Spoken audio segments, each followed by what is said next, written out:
नमस्कार दोस्तों। आज हम बात करेंगे आधुनिक भारत के एक ऐसे महानायक की जिन्होंने न केवल भारत का संविधान लिखा बल्कि उन्हें दुनिया भर में मानवाधिकारों और न्याय के प्रतीक के रूप में जाना जाता है। जी हाँ, आज हम बात करेंगे डॉक्टर भीमराव रामजी अम्बेडकर की। वे एक महान विधिवेत्ता, अर्थशास्त्री और एक ऐसे राष्ट्र निर्माता थे जिन्होंने समानता, स्वतंत्रता और बंधुत्व को भारत की आत्मा में पिरो दिया। डॉक्टर भीमराव अंबेडकर का जन्म 14 अप्रैल 1891 में मध्य प्रदेश के महू में हुआ था। उनके पिता का नाम रामजी मालोजी सकपाल था, जो ब्रिटिश भारतीय सेना में सूबेदार थे, और माताजी का नाम भीमाबाई सकपाल था। वे अपने माता पिता की चौथी और सबसे छोटी संतान थे। उनका परिवार महाराष्ट्र के रत्नागिरी जिले के आमडवे गांव से संबंधित मराठी मूल का था। उनके पिता रामजी सकपाल कबीर पंथ के अनुयायी और सुशिक्षित थे, जबकि माता भीमाबाई गृहिणी थी। परिवार महार जाति से था, जो उस समय अछूत मानी जाती थी। बड़ौदा के महाराजा की छात्रवृत्ति के सहारे उन्होंने ज्ञान का ऐसा भंडार जमा किया जो उस समय बिरलों के पास था। बॉम्बे के एल्फिंस्टन कॉलेज से स्नातक करने के बाद उन्होंने अमेरिका की कोलंबिया यूनिवर्सिटी से पीएचडी की, फिर लंदन स्कूल ऑफ इकोनॉमिक्स से डीएससी और ग्रेज इन से बैरिस्टर की डिग्री हासिल की। उनकी शोध का विषय the problem of the rupee नाम भी आज भी अर्थशास्त्र में मील का पत्थर है।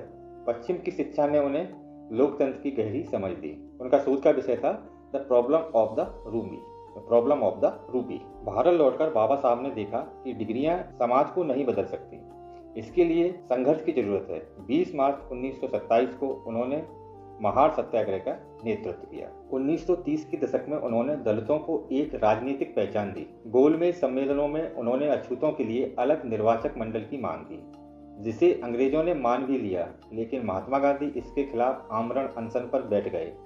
गांधी जी के जीवन की रक्षा के लिए अम्बेडकर को समझौता करना पड़ा, जिसे हम पूना पैक्ट के नाम से जानते हैं।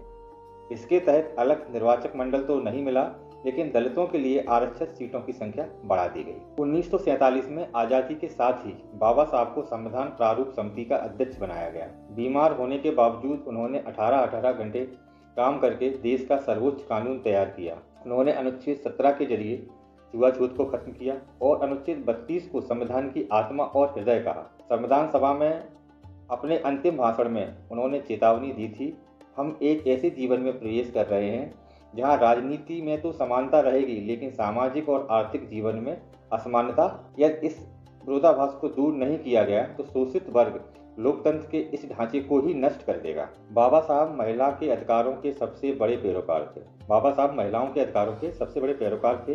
वे कहते थे, मैं किसी समाज की प्रगति उस समाज की महिलाओं द्वारा हासिल की गई प्रगति से मापता हूँ। कानून मंत्री के रूप में उन्होंने हिंदू कोड बिल पेश किया, जो महिलाओं को संपत्ति में अधिकार और तलाक जैसे अधिकार देता था। जब संसद के रूढ़वादी धड़े ने इसे रोका तो उन्होंने अपने पद से इस्तीफा दे दिया। यह एक ऐतिहासिक क्षण था जब एक मंत्री ने महिलाओं के अधिकारों के लिए अपनी कुर्सी छोड़ दी। अपने जीवन के अंतिम वर्षों में अंबेडकर इस नतीजे पर पहुंचे कि हिंदू धर्म की वर्ण व्यवस्था में समानता संभव नहीं है। 14 अक्टूबर 1956 को नागपुर की दीक्षा भूमि में उन्होंने लाखों अनुयायियों के साथ बौद्ध धर्म ग्रहण किया।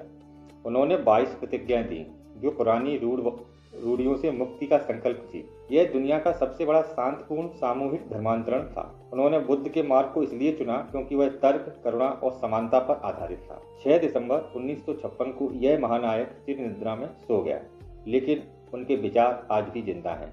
डॉक्टर अंबेडकर का जीवन सिखाता है कि कठिन परिश्रम और ज्ञान से दुनिया बदली जा सकती है।